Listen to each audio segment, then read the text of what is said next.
فلم د یو ریټایر پوځي نه شروع کیږي. هغه فیصله وکړي چې یو نوی ژوند شروع کړي. هغه غوښتل چې د خپلې خوښې کار یعنې سایکل چلولو شوق پوره کړي. کله چې هغه سایکل چلوي نو یوې چړې او غلې علاقې ته ورسېدو. هلته ورته یو دکان ښکاره شو. کله چې هغه دننه لاړو نو ګوري چې دا خو یو شرابخانه ده. هغه هلته یو جینۍ ولیده چې نوم یې انجلین و. هغه یو بیر راواخیستو او یو طرف ته کېناستو. په دې کې دوه بدتمیزه ښکاریان راغلل او انجلین یې تنګول شروع کړل. ډیوډ دا نشو لیدلی نو هغه په منځ کې ورغی او هغه یې ترې بچ کړه. کله چې باس یاد شو نو د دکان مالک راغی او انجلین یې رخصت کړه. ښکاریانو هغه پرېښوده خو اوس هغوی په ډیوډ ډېر غوسه وو ځکه چې هغه ورته په منځ کې راغلی و.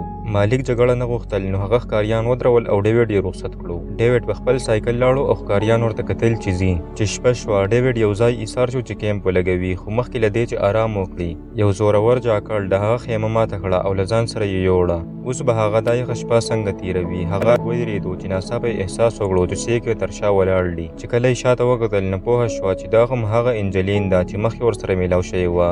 انجلین ورته وویل زه هم ستا غوندې دلته مسافره یم. هغې ډیوډ خپل کیمپ ته بوتلو. ډیوډ ډېر خوشحاله شو ځکه چې بالاخره د ویده کېدو ځای پیدا کړو. هغوی د خپل ژوندون په باره کې خبرې شروع کړې. انجلین وویل چې هغې د دې ځای په باره کې ډېر څه اورېدلي دي. دې ځای ته د شیډو یعنې سوری وایي او خلک ګڼي چې دلته عجیبه کارونه کیږي ځکه هغه دلته راغلی ده. ډیوډ ورته وویل چې هغه پخوا پوځي و. د هغه ارمان و چې په سایکل یو سفر وکړي او هم هغه شوق دلته راویستی دی. ډیوډ دا هم وویل چې هغه د ډېرو کلونو لپاره په عراق کې په جنګ کې پاتې شوی. د دې په اورېدو انجلین ډېره خوشحاله شوه. هغې وویل چې داسې څه دلته هم شوي دي. وایي چې د دې ځمکې لاندې یو معدن دی. د دویم جنګ عظیم په وخت کې بېګناه خلک دلته پټ شوي وو خو پوځیانو هلته لاسي بمونه وغورځوله چې اور ترې ولګېدو. هر څوک چې دننه وو په اور کې ایره شول. په هغو کې ښځې ماشومان او سپین ږیري هم وو. خلک یقین لري چې د هغوی روحونه دلته قید دي ځکه خو دې ځای ته شیډو وایي. انجلین دا هم وویل ما اورېدلی دي چې څوک دلته راشي بیرته نه ځي. زه د رښتیا موندلو لپاره راغلی یم. په دې قصه ډیوډ لږ ویرېدو. هغه د داسې شیانو نه ویرېدو. انجلین هغې تسلي وکړه او هغوی اوده شو. چې سهار شو ډیوډ راویښ شو او ویې لیدل چې انجلین نشته. هغه بهر ووتو او ویې لیدل چې هغه په یو غونډۍ ولاړه ده او د لمر راختل ګوري. هغه هم ورغی چې د هغې سره ملګري شي. هغوی هلته ډېر وخت تېر کړو او ناشته یې وکړه. بیا هغوی په خپلو سایکلو روان شو. په ځنګل کې هغوی ته هوسۍ ښکاره شوه او د لیدل لپاره یې ودرېدل. ځنګل ډېر ښایسته و خو ناڅاپه دا ښایست په ویره بدل شو. کله چې انجلین ولیدل چې هماغه ښکاریان راغلي او هوسۍ وژني نو هغې چغه کړه. هوسۍ د ډز نه مخکې وتښتېده. کله چې ښکاریان پوه شول چې انجلین دا کار وکړو هغوی ډېر په غوسه شول.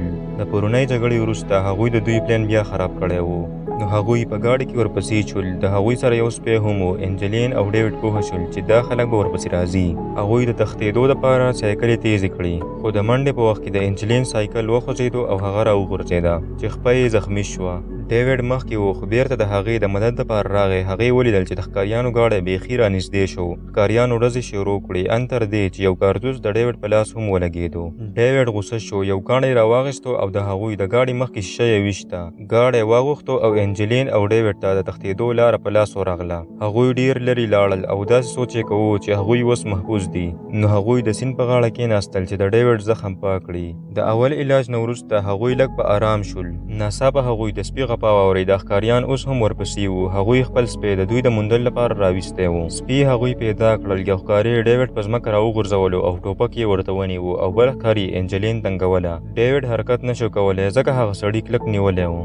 انجلین د جیب نه د سپرې بوتل راواخیستو او د ښکاري په سترګو کې یې وکړو. په دې سره ډیوډ خلاص شو او سپی هم وتښتېدو. ښکاري کوشش کوو چې سپی قابو کړي. ډیوډ او انجلین د خپل ژوند بچ کولو لپاره منډې کړې. هغوی دواړه ډېر لرې لاړل او خپل سامان ترې پاتې شو. سپي ورپسې منډې وهلې. سپی یو څه وخته پورې ورپسې لاړی خو بیا ناڅاپه ودرېدو. په مخکې سیمه کې یو عجیبه لړه او یروونکی ماحول و. د دې د وجې نه سپی ودرېدو. معلومه شوه چې دا یو یروونکی ځای دی. دا هم هغه د شیډو علاقه ده چې انجلین په باره کې خبرې کولې. د دې لاندې هماغه معدن دی چې بېګناه خلک پکې وژلی شوي وو. سپي تلل نه غوښتل خو ښکاري پوهه شول چې هغوی دننه تللي دي.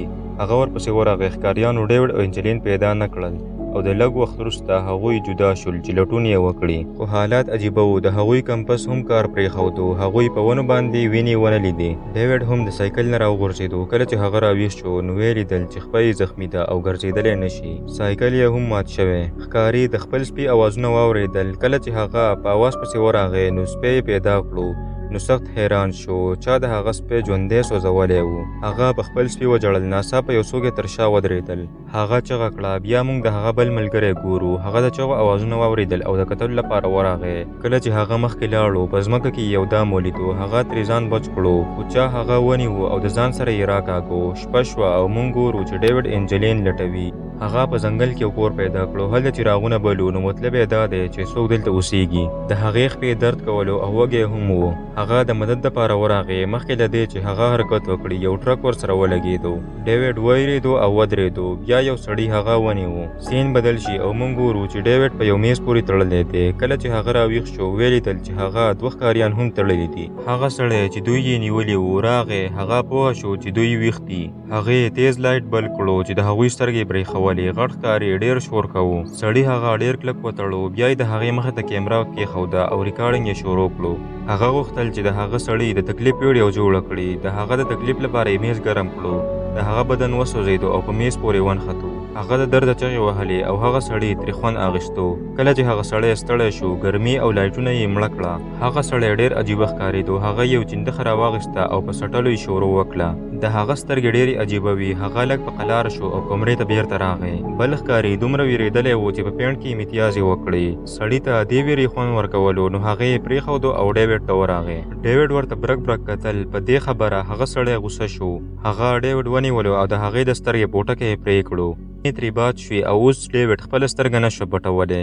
هغه په ډېر درد کې و. دې سړي له د نورو تکلیف خوند ورکوي. اوس موږ هغه ځای ګورو. هلته ډېر شیان او تصویران وو. دا د نازیانو د یوې پخوانۍ لیبارټرۍ په شان و، چېرته چې هغوی د خپل دښمن په ماشومانو تجربې کولې. دا سړی شاید هم هغه یو ماشوم دی او د هغه او د ملګرو سره چې څه شوي دي، هغه اوس د نورو خلکو سره هم داسې کوي. هغه یو کمرې ته لاړو چې ډانچې پکې وې. د یوې ډانچې د سترګې پوټکی او د سر لږه برخه نه وه. هغه د ډیوډ سره هم داسې کړي وو او اوس یې غوښتل چې د ډیوډ سر هم کولاو کړي. خو ډیوډ په وخت ځان خلاص کړو. کله چې هغه پاڅېدو، خپله زخمي سترګه یې په کپړه پټه کړه. هغه ډېر په مشکل کې و. هغه یو څیز راوغورځولو چې اواز وشو. سړی پوه شو چې څوک تښتېدلي دي. ډیوډ ته پته وه چې هغه سړی چېرته دی، نو هغه یې دننه بند کړو. خو د تلو نه مخکې سړي په کمره کې زهرجن ګیس خوشی کړو چې هغوی ووجني. ډیوډ د وتلو لاره لټوله. هغه مین دروازه پیدا کړه، خو د هغې زوړ لاک نښتی و. د ډېر کوشش نه وروسته ډیوډ لاک خلاص کړو. په دې کې ښکاریانو د ډیوډ نه د مدد کولو سوال وکړو. هغوی غوښتل چې موږ هم بچ کړي. کله چې ډیوډ دروازه خلاصه کړه، شاته یې ورته وکتل. هغه یو پوجي و او نشي کولی چې هغوی هم داسې پرېږدي. نو هغه یې دواړه خلاص کړل. یو ښکاري په اسانۍ راپورته شو، خو سوځېدلی سړی نښتی و. هغوی هغه د میز نه راکاږو چې د دې وجې نه د هغې پوټکی جدا شو او ډېر درد ورته وشو. بالاخره هغوی د کوره ووتل. کله چې هغوی 3 واړه وتښتېدل، ډیوډ د انجلین چغه واورېده. هغه د هغې د بچ کولو لپاره ورغی، خو سوځېدلی ښکاري په یو دام کې بند شو او راوغورځېدو. ملګری د هغه مرسته ونه کړه او ورته یې وویل چې ته خپل کار کوه، زه خپل ځان بچ کوم. هغه منډه کړه، خو په بل تن کې یې خپه کېښوده. غټو میخونو یې خپه سوری کړه چې ډېر درد یې وکړو. سوځېدلی ښکاري د ونې سره راپورته شو. قاتل په خپل ګاډي کې راغی. کله چې سړي ښکاري ولیدو، نو ګاډی ورباندې وخېچوو. بل بند پاتې شوي سړي چغې وهلې. قاتل راکوز شو. هغه یو عجیبه چاړه راواخیسته. هغه ته ورغی او په یو ګوزار یې سر جدا کړو. هغه د ډیوډ لټون شروع کړو. ډیوډ بیرته دننه لاړی چې انجلین بچ کړي. هغه هلته یو ماډرن لیبارټري ولیده. هغه پوهه شو چې نازیانو ډېر تجربې کړي دي. هغه یوې کمرې ته ننوتو چې هلته پراجیکټر لګېدلی و. هغه ولیدل چې دې سړي د ډېر وخت نه دقسې خلک وژله او ویډیوګانې ترې جوړولې لکه د ښکاري په شان. هغه دا کتل چې شاته یې دروازه بنده شوه. ډیوډ د تېښتې کوشش وکړو او هغه ځای یې پیدا کړو چېرته چې سړي انجلین ساتلې وه. هغه دننه لاړو او ډېر مړي یې ولیدل، مړه او سوځېدلي. ټولو مړو داسې جامې اغوستې وې او تنظیم یې جوړ کړی شوی لکه ژوندي چې وي. دا سړی بیخي لیونی و. ډیوډ د انجلین لاکټ پیدا کړو. هغې سوچ کوو چې هغه به چېرته وي د دې نه مخکې چې سړی په ډیوډ حمله وکړي. ډیوډ پې اوله ګزار وکړو. هغه په یوې چړې چې په ټوپک پورې وه هغه ووهو او وتښتېدو. خو موږ ولیدل چې د سړي سترګې کولاو شوې. هغه لا ژوندی و. ډیوډ په وړو باندې ختلو او د انجلین اواز پسې روان و. سړي هغه د یوې ګونډې په مدد سره ونیولو ونیولو او بېهوشه یې کړو. کله چې ډیوډ راویښ شو نو ټوله نظاره بدله شوې وه. هغه په یو روښانه لیبارټرۍ کې و، په یو کټ کې پروت و او پټۍ ورباندې لګېدلې وې. داسې ښکارېده لکه چا چې بچ کړی وي. یو ډاکټر او نرس هلته وو. موږ ګورو چې ډاکټر هم هغه د بار مالک دی او نرس انجلین ده. دلته یو غټ حقیقت ښکاره شو. هر څه چې موږ ولیدل هغه رښتیا نه و. دا یوازې د ډیوډ په ذهن کې و. مالک په اصل کې ډاکټر و او انجلین نرس وه. د ډیوډ تیر ژوند رښتیا و. هغه په عراق کې فوجي و. ښکاریان په اصل کې د هغه خپل ملګري وو. کله چې هغوی دشمنان نیول هغوی په یو معدن کې پټ شول. د هغوی ټولو وژلو لپاره د ډیوډ ملګري یو لاسي بم وغورځولو چې هر څوک ووژني.